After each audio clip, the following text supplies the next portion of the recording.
Mikrofónik máme zapnutý. Zapneme si kameru. Poďme do nastavení.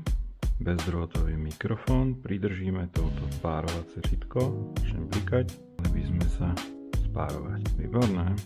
DJ8 audio pripojené. Výborné. Meter volume funguje. Monitor volume 50. Tak. Poďme sa pozrieť, aké sú tu možnosti nastavení. LED, low cut, auto power off vypneme, aby sa nám to na motorke nevyplo. Clipping control nechám. Dobre. Hore vidíte zelený bar, zelený pásik, ktorý vlastne vidí, ako nahrávame zvuk. Poďme ešte do nastavení mikrofónu.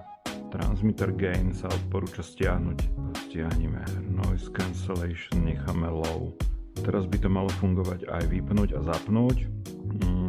Noise reduction pomocou tlačítka sme ho vypli. Teraz ho zapneme. Skvelé. Teším sa. Tak zatiaľ. Píšem mikrofónik, ja sa strašne teším. Idem vyskúšať, ako to bude nahrávať zvuk. Aktuálne počujete zvuk z interného mikrofónu kamery. No ale chcem vám povedať, že veľmi som sa tešil na tento mikrofón. Chcem ho používať hlavne v lete na motorke. Chcem si ho nainštalovať do prilby, aby naše zážitky krásny zvuk. A chcem veľmi pochváliť DJI Store. Zapnete si aplikáciu DJI Store, vo štvrtok si objednáte mikrofón za 25 €. Doprava DHL Express je zdarma a v piatok vám mikrofón príde z Nemecka. To je skvelé.